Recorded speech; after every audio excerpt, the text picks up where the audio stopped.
back at it. Yes, this is the True Seeker podcast on the YouTube channel. Every Tuesday around 2:30 p.m. Eastern Time. That would be 1:30 p.m. Central Time and 11:30 Pacific Time. So I'm going to give the channel a few minutes to reach however many want to come in. We're going to talk about setting and enforcing boundaries as part of the limited no contact and, of course, full no contact when it comes to dealing with narcissists. Because yours truly also have family members who I've got limited no contact with. And so I'm also learning how to communicate with them as needed and with as little as possible and without apologizing, because we learned that a significant, if you will, trauma response is apologizing for no reason. I have a video on this channel all about that. So give it a few minutes for those notifications to go out. I'm going to go ahead and check everything over here like we usually do on this channel when we go live. And I know it's going to take a little while for people to get used to the fact that we don't go live as often on this YouTube channel as we once did. We've moved 3 of our shows over to the Patreon membership channel. That's right. And so this, however, stays on the YouTube channel. And, yep. Because we are truth seekers. Truth seekers, there we go. All right, I want to make sure that I have everything set. And if you haven't done so, we've updated our channel banner, got updated photos and things like that for you all. And we are just, we're keeping it moving, right? We're keeping it moving. That's what we got to do. And so I'm going to go ahead and give the shout out here. There we go. There we go. All right.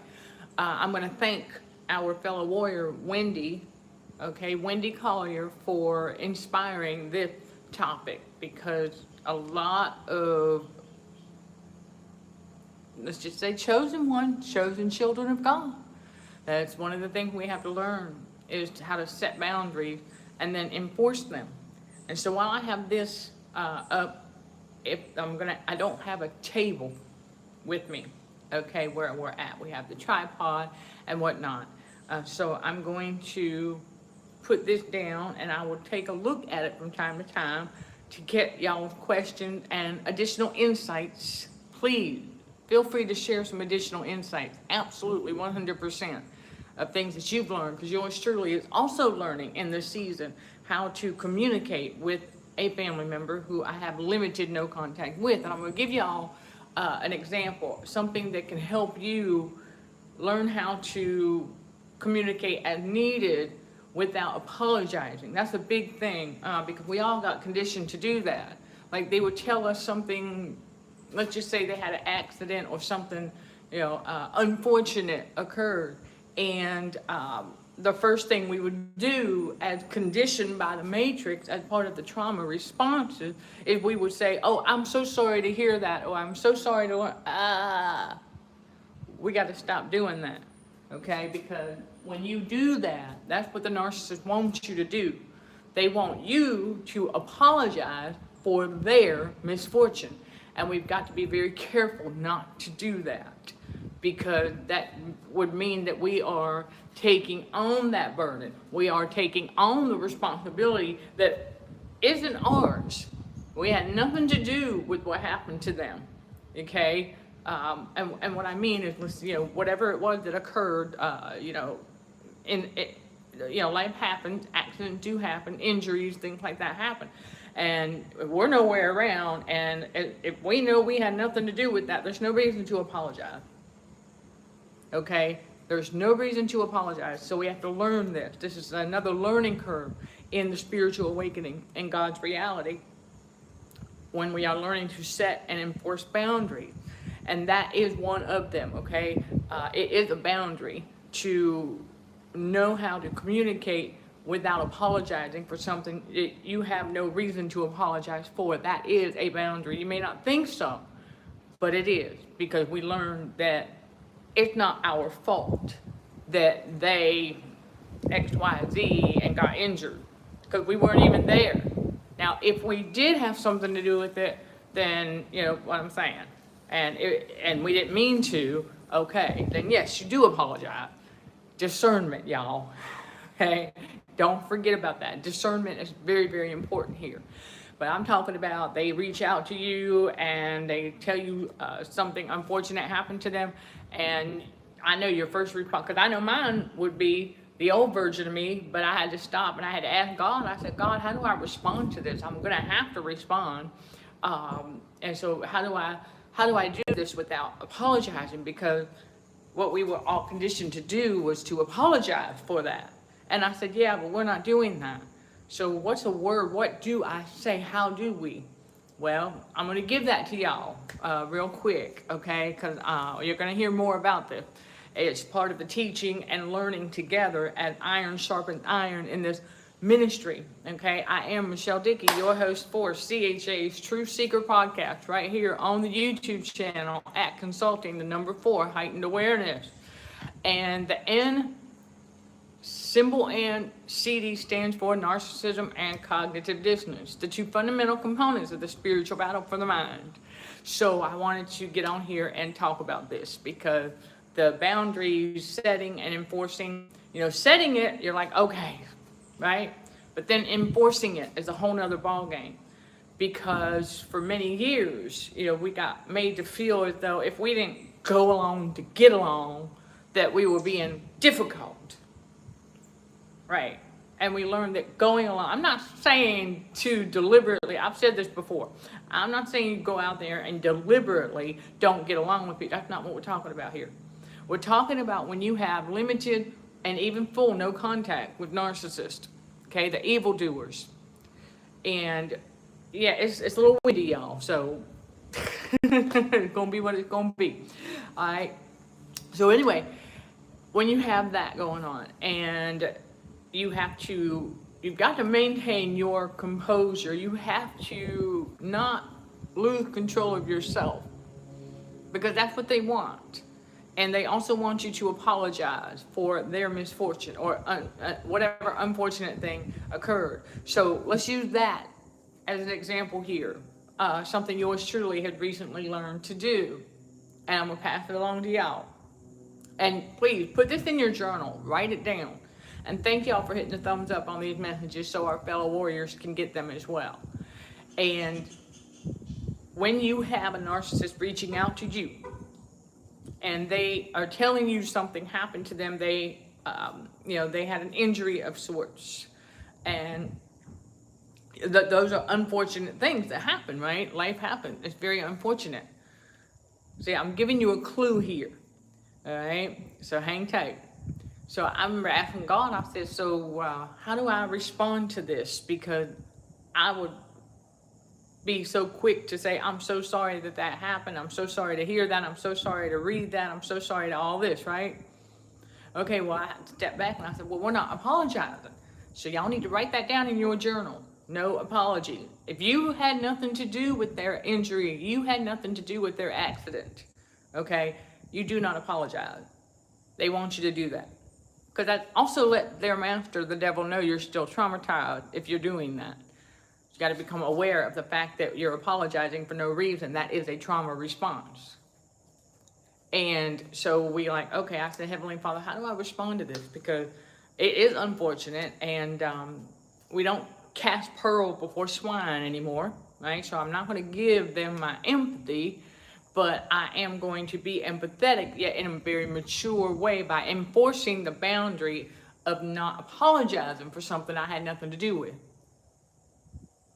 So what do you say? That's unfortunate what happened to you and what you're going through. That's how you respond. And then after that, it depends on the circumstances, but that is your tip right there, to enforce the boundary of not apologizing for no reason, okay? You weren't there, you didn't have anything to do with it. You say, that's unfortunate that happened to you and what you're going through, because they're likely going to tell you something post injury or whatever that they're going through. And it is unfortunate. And so I'm going to tell y'all, when I read what happened, I was like, wow. Yeah, that and of course I'm like, man, that does suck.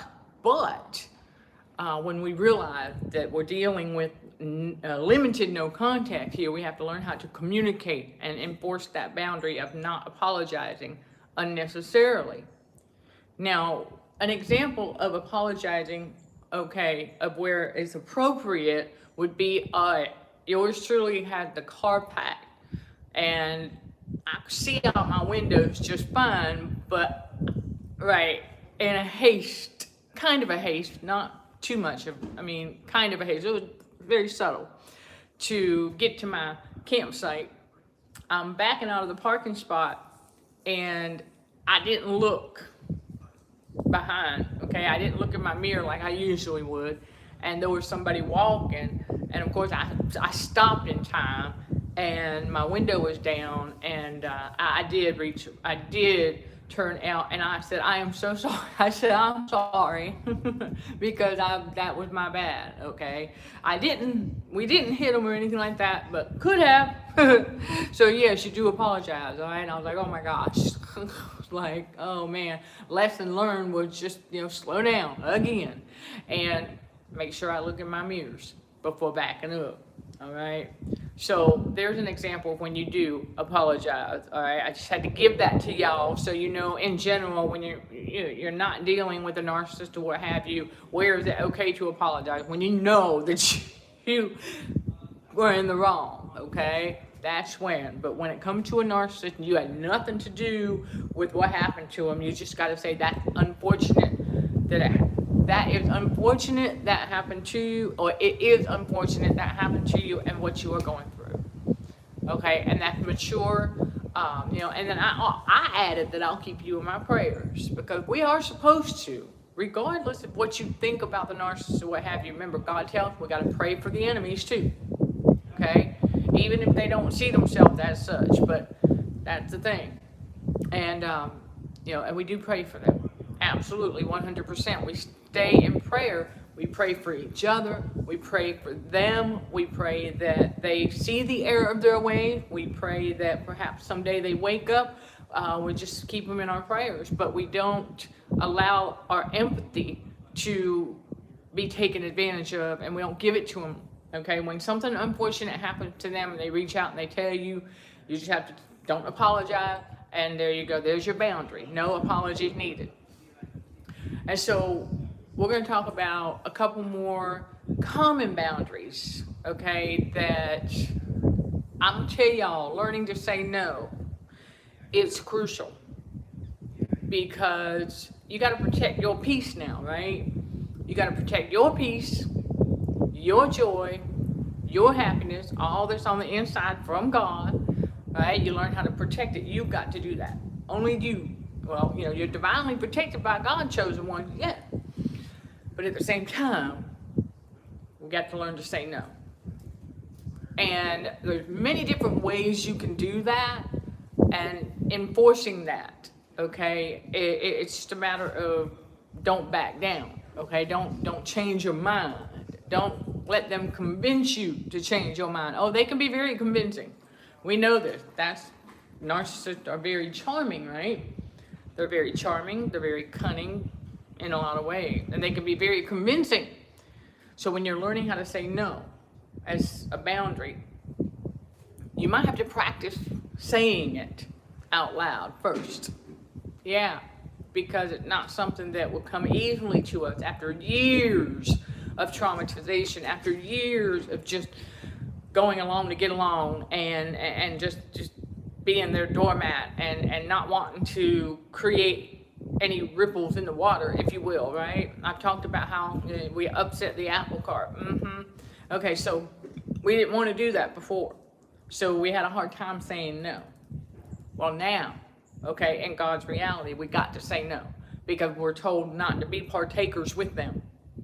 So in obedience to God, we learn to say no where necessary, Because narcissists, oftentimes, they're not going to lead you in the right direction. And they're certainly not a good influence. We talked about how narcissists are bad influences before.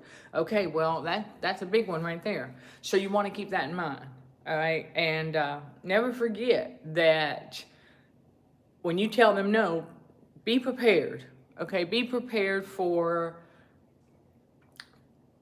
an interrogation, if you will. Be prepared for that. All right, some narcissists might say, well, why this, why that? You never said no before. What's making you say no now? Blah, blah, blah. And you know, they could do that. So you got to be prepared for that as well, to enforce that no. Okay, because a lot of times, you know, it can surprise them. Now, if they are someone that you are not well acquainted with, if you will, then saying no to them, it pretty much will stick, or should. So let me give you an example of that one. In the workplace. In the workplace. The last toxic workplace that I was at, they were trying to bust through my boundaries. I made it clear I don't get personal with coworkers. Oh, they tried. Oh yeah, they tried.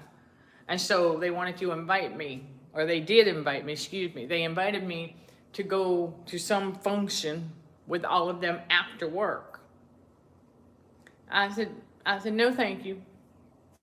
That's how you do it. Okay? Politely, maturely, and firmly. I said, no, thank you. You don't have to give them an explanation. You don't owe them that. You don't need to tell them why. You already made it clear. That's one of the things that I've learned to do. So for some of y'all who might still be needing to learn how to deal with toxic coworkers, there's a course at CHA Academy, btbw.com for you. Absolutely. And when you go to the link that's in the video description below, CHA Academy, btbw.com, you want to click on all courses and you'll find how to deal with toxic coworkers. Because that's what they do. Okay, narcissists will do that. They will test your boundaries. And so you learn how to say no.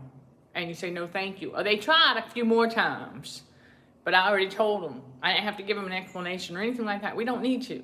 I had told them I don't get personal with coworkers. I made that known right up front. And as soon as they, you know, when I first started working there, I made sure they understood that. Of course, you know that when you do that, it basically invites them to try and break that boundary. And we don't let them by enforcing it. So each time they tried to invite me to a function outside of work to hang out with them, they kept being met with a no. No. No. No, thank you. I'll pass. And so there was another time also where they were trying to force us, okay, to participate in the satanic ritual. And that was a firm no. And I just gathered my stuff and I walked out. I was not working for them directly. I was put there by a temp agency. So yeah, that's the way that went. And so it was not like I just walked off of, yeah, right, okay. So, and I let the temporary agency know that they were abusers. And that's not the best, that's not a healthy place to work. You know, so and mentally, okay, and spiritually, if you're not aware of narcissism and the abuse associated with it. So that being said, that's how you enforce it, and that's in the workplace, okay? And once you say no, I'm gonna tell y'all, the first time you are able to do that, you will feel a burden being lifted off your shoulders. That's what happened to me. The first time I said it, I was like, whoo! And it just gets easier. So like I said, the very, you know, not the very beginning of this video, but the topic, when we got into the example, you may have to practice saying no out loud in your car, in your bedroom, you know, the park, somewhere you will practice saying it because you need to hear yourself say it. Okay, you need to hear yourself say it, especially if you have not been, if you're still trying to find your voice. Okay, that's a big one right there. Because you have to listen, you have to learn. how to tell them no. You have to, it's not that you don't know how to say it, it's just you need to start saying it and get used to hearing yourself say it, okay? Learning to hear yourself say no is very, very important. And I see we got some comments coming in, so I don't have a table, so I'm gonna bend over and grab this, okay? And yes. Okay, so we're talking about when at the toxic workplace, he's asking did they accuse me of being antisocial when I said no to their invites? No. No, they didn't. I mean, well, they knew why I said no. Because like I said, I had already told them I don't get personal with coworkers. They were trying to bust through that boundary, but no, they did not accuse me of being antisocial.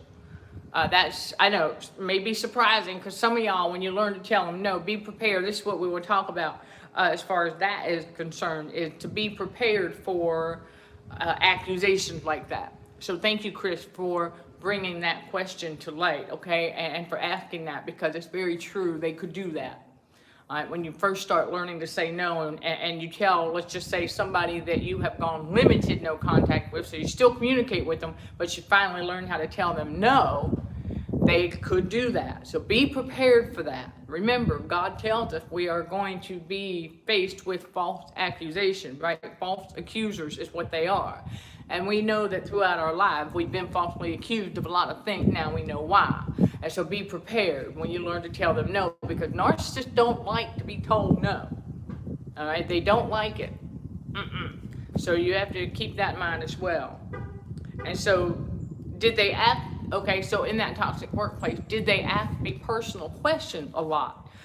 Not so much. Not anything... Not anything that would violate enforcing my boundaries, I can tell you that. And they didn't really ask a whole lot regarding anything personal after I made it known, and I said no to their invites. So that pretty much curtailed that, because getting personal with coworkers would mean me answering personal questions. So they didn't really ask anything personal. Okay, I did have one question about my education. That's not that personal. It's well known. Yours truly had college degrees. Yes. Okay, so they would ask some things about that, or how my residency went when I returned from the second residency I had to take for the current journey, which, by the way, y'all, I'll give you more updates about that, okay, as we continue on. But I'm pleased and joyful to announce that, yes, we are moving forward. We are making a lot better progress in this season than we have previously, okay, as far as my dissertation, okay, so yay. All right, we're moving forward with that. But for those who don't know, yes, I have a bachelor's in criminal justice. I also have a master's in forensic toxicology, and so that is the degree that goes in line with our combat against radio frequency, which pretty much is like metal toxicity. So there you go. All right, for healthier living. And not only that, but the trauma certification I received through the Arizona Trauma Institute, and I kept all my notes. Remember, chosen ones were qualified by God first and foremost, okay? And then He has us obtain education, certification, get the training that we need to go with what our calling is, okay? So for those of you who might still be in a toxic workplace, just hang tight, because there's something there He needs you to learn, all right? And so as I go ahead and get the disclaimer out, you know, this is a public park, so you may hear some other people, okay? This site where I'm at, for those who don't know, it is a historic castle of sorts, but they call it a pavilion now in the park, and it was built between 1934 and 35, and pretty amazing structure, still standing, so there you go, all right? And so learning to set and enforce boundaries, okay? So we covered learning to say no as far as a toxic workplace. What about, what about so-called friends or family? Okay, remember, a narcissist is not your friend, okay? They never were and they never will be, but you were acquainted with them, okay? Somebody you know, and then maybe a family member, okay, right? Okay. And let's say that you now realize, they're on team devil. So you've got to figure out how to tell them no. And in doing so, same thing as far as practicing to say no. You're still finding your voice, so you got to practice saying no out loud. Listen to yourself. Get used to yourself saying no. Okay, and it kind of does remind me of growing up when our parents would tell us no, right? Okay, well, you've got to learn to do the same thing. Okay, and well, yeah. Okay, thank you, Chris. But learning how to handle toxic narcissists during a phone call. Okay, we will. Okay, the head games they play with that. We'll get to that.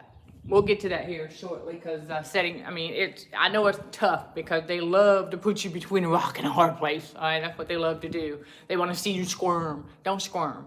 All right, don't squirm. That's the thing. Chosen ones, you don't buckle under pressure like that. Okay, just learn how not to squirm. All right, but learning how to tell the family member who is a narcissist or acquaintance, you now know, oh, they're a narcissist, so now you have to learn how to tell them no. All right, they want to drag you into their chaos and drama. They want to, they're asking you for a favor, or they're asking you to do this or to do that, but you're like, no, it's no, right? And as part of a trauma response, you might feel like you need to explain, okay, especially because it's family. That is the trick, okay, of this fallen world that we live in, because they do put family on a pedestal, right? That idolatry, they're putting family, your biological family, on a pedestal. So it's going to be a little trickier than in a toxic workplace. That's really easy, okay? That's really easy to learn to say no, and you're like, yeah. But then when it comes to family, it's like, because you have somewhat of a feeling that has been induced, if you will, over the years by the Matrix, right, to feel obligated because you're blood related. Well, y'all got to remember Matthew chapter 10, verse 37, where Jesus said, "He who loveth mother or father, brother or sister more than me is not worthy of me." And I'm paraphrasing, but y'all know what I'm talking about here. Okay, so, and I'll bring that up all the time to remind y'all, okay? And as I say often, I'd rather be worthy of Jesus. So we do not put family on a pedestal anymore, because it's right there in the Bible not to do that. That's idolatry, okay? And so you got to realize, just because they are blood related does not make them family. No, that's something that we have to come to grips with. So that may be some of y'all right there who are learning how to set and enforce boundaries when it comes to limited no contact with family members. Okay, it can be challenging, I know, and to learn how to do that. But once you do, okay, depending on your circumstances now, saying no is always the first boundary you've got to learn to set and enforce, and learn not to feel as though you need to explain why. See, that's the thing with family. Yes, it took yours truly a little bit to learn to stop doing that. When I was like, they wanted me to go to this family function or this or what have you, and learn to tell them, no, thank you. I'm not interested, or I'm not able to make it, or what have you. We don't say that anymore. It's none of their, never mind. No is no. No, we're not interested. No, thank you. That's it. You can say not interested or what have you, but you went very, very, very, very short and to the point, and just that no. Okay, no explanation needed. So put that in your journal. Okay, put that in your journal. No explanation needed. Okay, you tell them no, and then you stick to it. That's that. All right. And so now let me see what else we've got going here. Okay, and then do they put on shows there at the pavilion? I don't know what they do. Honestly, I don't know. Okay, thank you for asking, but I do know that they do. The other day there was somebody. I think these can be rented and reserved for events of sorts, I'm sure. And so, so zero contact with family members, if possible, yes. But for many of us, there are certain family members we have limited no contact with for other biological reasons. Yeah. And then, that's right, you have to unlearn the old saying that blood is thicker than water, okay? I mean, okay, in the physical, scientific sense, maybe, but not necessarily either. All right, you have to, yeah, think about that for a moment, okay? It's not, okay? When it comes to family members, no.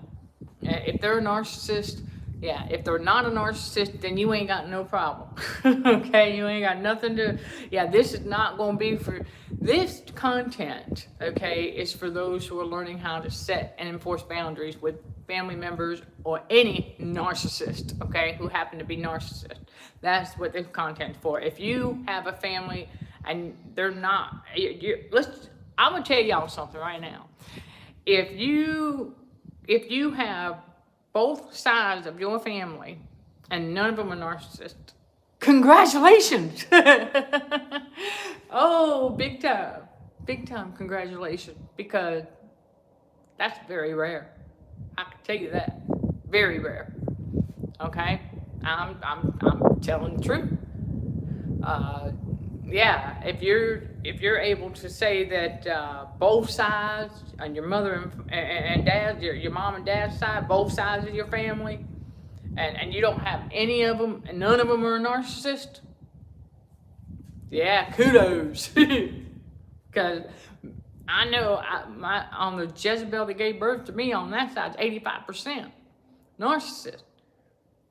Now, I don't know enough of my dad's side, okay, to even know what a number might be there, but I know there are narcissists in his side of the family, okay, and is he? No, okay.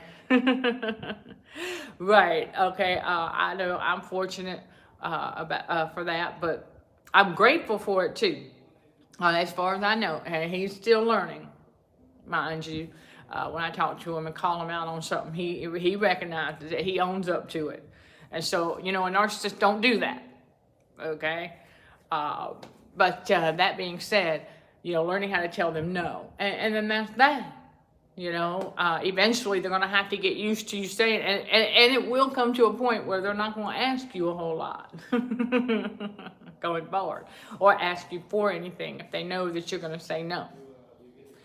And that, right, and so learning how to deal with toxic narcissists during a phone call, okay, well, there's boundaries to set and enforce there too. And it really is on our part, okay? If you're during a phone call, now in the workplace, okay, you do still have to follow the rules and policies of the workplace, right? Okay, so you always resort to those, and you do have to be professional. So with the head games that they play in that regard, yeah, I know, because they want you to talk in circles. They want you to chase your tail. So you have to, it really is working out that salvation, okay, with God, because on how to handle that would be, you keep it professional as much as possible. You got to keep it as professional as you can, polite. And then, of course, like you said, remaining calm. That drives them nuts. They can't handle the fact that you're remaining calm despite the fact they're trying to play those head games over the phone.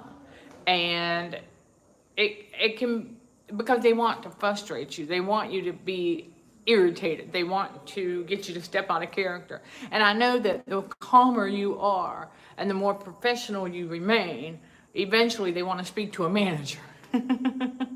Oh, by all means, right? Unless you are the manager. 9 times out of 10, if you are the manager, then they'll be like, oh, okay, because they have this view, they have this perspective of higher ups in a company as having more authority. So they're right. But if you're just a regular customer service person, they are looking down their nose at you, right? And so they're going to pull those shenanigans, as we say often, all right, on how to deal with the head game. Like I said, you got to keep it as professional as possible. And, you know, like I say, go to the policies and procedures handbook. Companies have them for a reason. And I would always look there, okay? That would be one of, you know, I always ask God first. But then you be like, okay, look at the company handbook And I know it's not going to have, probably not going to have something in there that says how to respond to head games. But you can find something in there that can help guide you as far as how you will handle that going forward. Because, again, you're trying to help them out and they're being difficult, really, okay? And that's classic for a narcissist. And so that's for anybody dealing with the setting and enforcing boundaries, because following the rule book, if you will, at work, that is a boundary. Okay, that handbook is a boundary. And so you have to learn how to enforce that. And so you have to know that handbook, right? So that would be the tip I have there, because I'm sure that I know most companies I've worked for, they always had the scenarios. It's like, okay, we've had this happen, so this is how we deal with it professionally. Okay, this is how we, and I know there's a lot of places like restaurants and stuff like that that are big on people pleasing, and you can understand why, right? Customer service, and they know that word of mouth can make or break them. So, and well, it depends on the entity though, you know, it depends on the restaurant, it depends on the business itself. But like if it's McDonald's, they can care less. All right, y'all, they can care less who's bad mouthing them, because there's a lot of people bad mouthing fast food chains all over TikTok. I'm just saying. And so they don't care, because they know that that kind of publicity can also be good. So, yeah, negative review can be just as good as a positive review. You know, I mean, really, it can go both ways. So, keep that in mind. But, yeah, always go to what the workplace has for you as far as the policy for handling that type of difficult customer. That's probably what it'll say, something like that. And so narcissists will deliberately make something straightforward. And, well, yeah, of course, they will complicate things that aren't complicated to cause drama. And it can be, to have to deal with those calls, it can be very, very tiring. I gotcha, okay? I know, I gotcha. It can be, and that's the other reason why they do it, okay? They want to wear you out. They want to drain you of your energy, right? Right, dude that wants breakfast after lunch and starts yelling at the staff.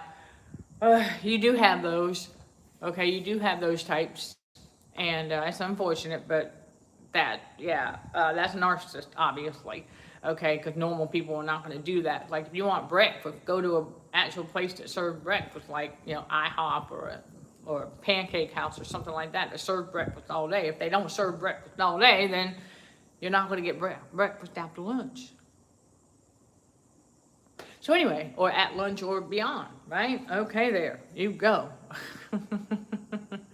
All right, and that's that. All right, so we talked about setting boundaries with saying no, and then we were talking about the policy book on how to handle narcissists who are customers through the phone, okay? And so that's that. And then, you know, setting and enforcing boundaries with family members, okay? It starts with the no. So let's come back. I want to come back to that, because that's really a big one for a lot of us, okay? Hey there, Michael. Hello, hello. And that's one of the things that I'm noticing many are having the most challenging time with, as far as setting and enforcing boundaries with the family members who are narcissists. And, you know, so aside from saying no, okay, when to respond. That's the big one right there, okay? And it's when to respond. Because not everything that they say requires a response, okay? Yeah, not everything that they're saying or talking about requires a response. If you happen to be in their presence, okay, for whatever reason, all right, and they're telling you a bunch of stuff, okay, you just let them talk. You know, it's like God talks about, you know, letting the fool finish speaking first. I'm paraphrasing here, but you let them, and then you will already know, okay, unless they're asking a question or something. Now, if they ask you a question after they've shared whatever it is, that's when you'll have to use that discernment, okay? And the most common thing, like if they ask, like, well, what would you do in that situation? Blah, blah, blah. Let's say that they are sharing with you something that happened at the store and how they handled it. and things went really wonky. And then they want to be like, well, how would you have handled that? And maybe, how you would have handled it. But then again, you also know you probably wouldn't have gotten yourself in a situation like that anyway, right? So the best response is, I don't know. That's it. I don't know. Because if they're telling you something happened at the store, what have you, they had an altercation, as a narcissist, that they were the ones that provoked it most likely, right? Yeah. Or another narcissist. And so chosen one, that you would not have gotten yourself in that situation in the first place because you're not like that. You don't go around looking for the chaos and drama that they're describing to you. And they want to know, how would you have handled it? I don't know. If you must respond, I don't know. Good enough. Okay, that's good enough. And so that's that. And then if they don't ask the question, you just go, okay. You just kind of nod your head. You're not really agreeing with them, but they will perceive you as agreeing. And don't retain what they've told you. I know, it takes a while. But don't retain what they've told you, because we now know narcissists are liars. So there's a lot, and over exaggerators. So when they tell you something and they're trying to, they got them wide toddler eyes, or they're trying to make a mountain out of a molehill, you can tell. Okay, you can tell by their demeanor and their tone and how they're describing something. And so you're like, okay. And so you'll know it's not really that big. Of course, depends on perspective, but again, and they don't ask you a question, setting and enforcing the boundary of no response. No response needed. You don't have to respond. Okay? And that's one of the biggest things. So you just let it roll. All right? And that works for any narcissist, really. Not just family members, but any narcissist, that you learn how to set and enforce that boundary of no response. No response needed. All right, y'all? So yours truly is going to wet her whistle here. I got some ice water. There we go. And then I'm going to check the comments. Like I said, I don't have a table here, so I gotta put it on the ground. And okay, so there we go. I just checking to make sure I'm not missing or skipping over anything. Okay, all right. And so if y'all have some additional insight for dealing with narcissistic family members, please share it in the comments, even on the replay. All right, let's share it in the comment. Okay, because yours truly, we're still learning some things here too. And so like I did in the very beginning, we talked about that boundary of learning to not apologize for something when the family member, narcissistic family member, or any narcissist really comes at you. But when it's a family member, it can be a little bit different, okay? It hits you a little bit differently because of how we've been conditioned to just throw out our empathy because they're family. So we have to unlearn that. And that's a big one. So there's another boundary to learn to set and enforce, is to stop giving them your empathy. That is a pearl from God, okay? Our God-given empathy, we learn to stop giving it to them. And how do we do that? We learn to get control of it. Just like we learn to get control of ourselves, right? We learn how to control our emotions by not letting them trick us into stepping on a character. We don't let them trick us into reactive abuse anymore. We don't let them trick us into over-explaining or any other trauma response, okay? Because that's what they're looking for. We don't let them, because that's that power and authority on the inside from God. We don't allow them to do that to us anymore. And so we learn to get control of ourselves, and then we also learn how to get control of that empathy switch. I call it an empathy switch for a reason, because we can shut it off. Now, how you do that, that's between you and God. I still, to this day, how to explain, okay, the way that he showed me how to shut it off. I don't have the words. It happened. It was just like, boom. Because once I learned that they mirror our empathy through our eyes, once I learned that, So it was just like, it's the switch. I don't know. It was like God, and we just shut it off. It was a mental and spiritual thing. And I do remember going, wow, it took a little energy, but we did. We re-energized quickly after that. But it was just, it was like just so quick. And that's what it felt like. It felt like a light switch being turned off. That's the only description I have. Okay, because when they were looking at me, and I was like, that don't feel right. That high school crush, where's that coming from? I said, that's not right. That's a warning bell. That's a warning bell. That's for somebody right there. If they're looking at you and you are starting to feel that high school feeling, like, why does it feel like a high school crush? That's not right. That's a warning bell. That's not butterfly. That's a warning. They're mirroring your empathy back at you. And so you just get between you and God, okay? And so what I did is I just learned to look, and basically I did not look direct on at the eyes anymore. I shifted, and I felt it's like a switch. It went on. And I'm gonna tell y'all, the narcissist that was doing that, he got the deer in the headlight look. So they know what they're doing, okay? They know what they're doing when they're doing it, okay? And mirroring your empathy back to you. So, and that's what it feels like. That's why I was like, no, this is all wrong. Okay, it was a warning bell. So when you experience that, that's a big boundary right there. You shut that empathy switch off. Okay, it's a spirit. Like I said, it's spiritual and mental. It was instinctive there. So if you catch that, happening, it might be a little easier in that circumstance. But just to do it and that's not happening, you're going to have to work that out with God and just, learn. You know what it is, right? That trying to tug at your heartstrings feeling. Yeah, that's your empathy being tugged at.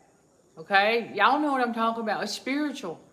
The commercial, right, that you've seen on the television. Okay, yeah, where they're trying to tug at your heartstrings with the puppy dog eyes and all of that, trying to make you feel sorry for them. And you're like, oh, you know what I'm saying? Yeah, that's your empathy. That they tug. It's not your heartstring per se, but that's your empathy they tugging on. That's what it feels like. And so you learn how to go, I'm not gonna let them do that. Not go, cause I'm gonna tell y'all, narcissists, they love to do that. They want you to feel sorry for them. They want your empathy. Okay, and we don't cast pearls before swine anymore. All right, we don't give it to them. We learn not to give it to them by getting control of it ourselves. So I'm gonna tell y'all that the family member that is limited, no contact, sure. And I was like, it's unfortunate that happened. I was like, wow, I can empathize, but I'm not gonna give them my empathy over it. Okay, it's and that's what I'm saying. When it's a family member, it's gonna hit differently. That's why. Well, this is why God reveals the narcissist in different ways to all of us. But for many of us, the most common is on the individual level, like usually somebody you're dating or even just a roommate, which happened to be what happened in my situation, was an ex-psycho roommate. But and then in the workplace, and then in the family, because I know for me, if he had tried to reveal narcissist in my family first, it would have been very difficult. It would have been a lot more difficult than it should have been. And so learning and understanding narcissists in other ways first before he revealed them in the family, that was the best way to go for me. I can tell you that. Because even recently, it's an unfortunate thing that happened to him. And I was like, wow, it does hit differently when it's a family member. And they know this. This is why you got to get control of yourself. You got to get control of your empathy and don't give it to them. And you learn how to set and enforce those boundaries. Okay? And it does take time. So give yourself the time and the space you need, okay, as well. I teach that often for a reason. Okay? And then a perfunctory conversation with the family narcissist. Okay, right. Very vague. Okay, short and to the point, and I mean literally short and to the point. Okay, because, well, they're going to want like a lengthy explanation. And I'm glad this is resonating with you. Okay, I'm glad this resonates because I want to talk about it. And I gave the shout out to our fellow warrior who mentioned this and inspired this topic. Okay, our fellow warrior Wendy Collier is also going through this challenge and at this time. And so I want to get up here for all y'all who may be facing similar challenges, whether it be family or work, how you set and enforce those boundaries. Because I know they tug at it, right? They tug at your empathy, they tug at everything. They want you to feel sorry for them, and they're good at it. They're good at it. I mean, you got to give them credit. They're good at it, right? And you got to remember too, y'all, those of you that have kids, yeah, you know what I'm talking about. Them kids, man, they smart. Yeah. Yeah, they know mommy and daddy. Yeah, at some point, if they, yeah, okay. But that's a kid, actual kid. We're not. When it comes to toddlers and adult bodies now, that's a different story. Okay, y'all kids will be kids, and I know they yeah. All right, but when it comes to dealing with a grown adult, okay, the narcissist, you learn not to let them tug at your heartstring. And one of the things that yours truly also had to spot a lot quicker is when they come at you with a sob story and they got puppy dog eyes. That's not normal. So watch out for that red flag, okay? Even if a family member or not, okay? A narcissist that comes at you with a sob story and they're looking at you with puppy dog eyes, yeah, because they're trying to tug at your heartstring.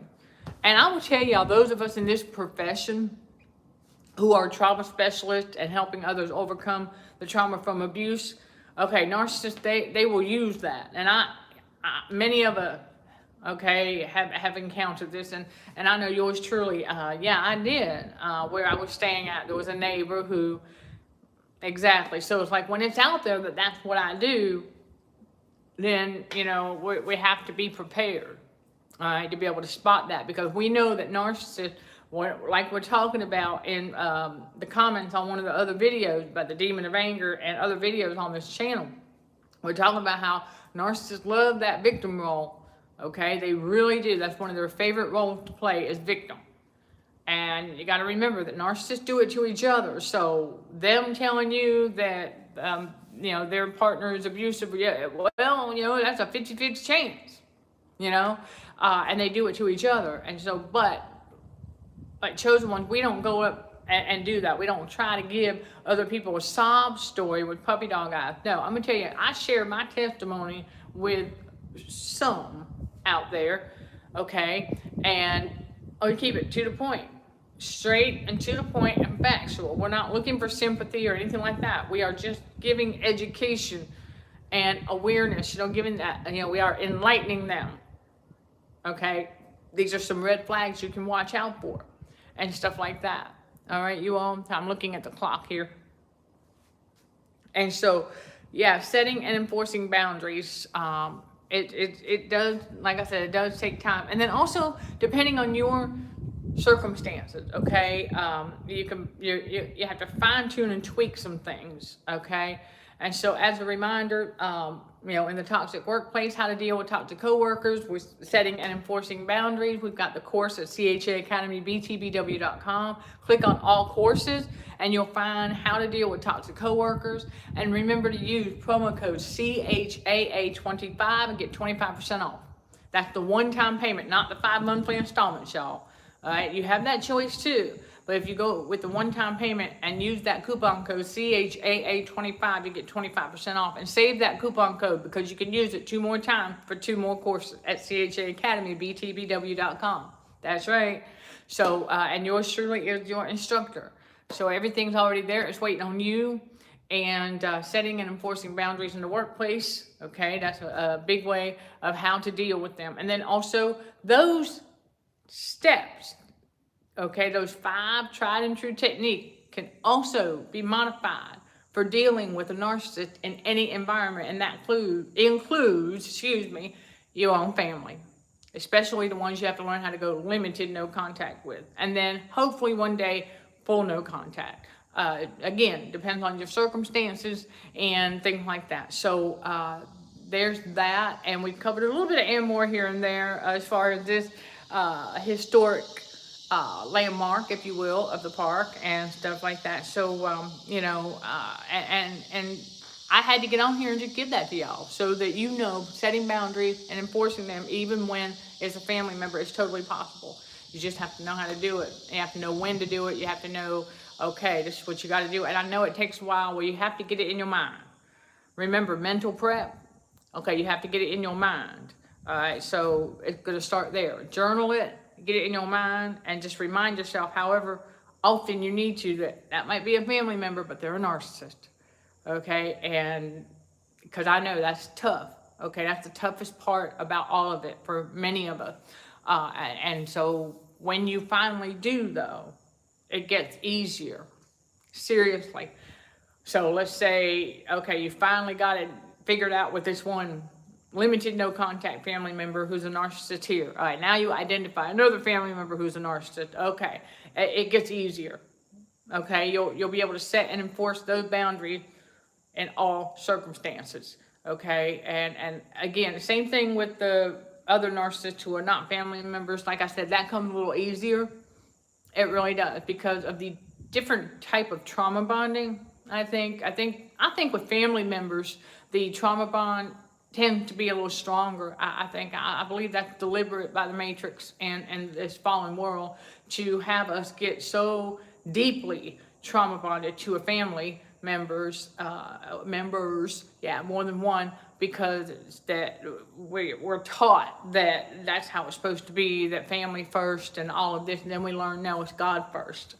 It's God first. It's got to be God first always, not family first, God first. That's what Matthew 10:37 is really telling us. You know, God first, not family first. So keep that in mind going forward, and that's your reminder right there. There's another little helper for enforcing those boundaries. And then other boundaries, let me give y'all some examples, that you can fine tune and tweak real quick. I learned that I had to put a disclaimer on my website. Okay, and that disclaimer is, if you're looking for a pity party, okay, and attention, then my services are not for you. Because I learned real quick that some narcissists they were trying to jump on board and booking session, and all they wanted was a pity party and attention. And so I had to curtail that by setting a boundary. Disclaimers, okay? Disclaimers are boundaries, okay, in a lot of ways. Now, again, discernment. When I give y'all the disclaimer about it being a public place and that it's going to be, you might hear people, see people, whatever, cars, planes, stuff, that's just common courtesy disclaimer. But the disclaimer is on the website, that's a boundary, okay? And so, and then knowing your area of expertise is a big one, and not stepping outside of it, okay? So your area of expertise is like your boundary, okay? So for somebody who needed that right there, because narcissists do like to see if they can get you to try to step outside your area of expertise, and we learn not to do that, all right? Because then you'll look like a fool, right? Remember, God said, he who thinketh of himself as something when he is nothing only deceiveth himself. So we don't step outside the area of our expertise, okay? And that's why I tell y'all, if I can't answer it, and if that's outside my area of expertise, and you reach out to me, I will go and I'll find somebody who had that knowledge, who had those skills and things like that. I'll help you find, okay? But we're not going to take on more than we can, okay? So there you go.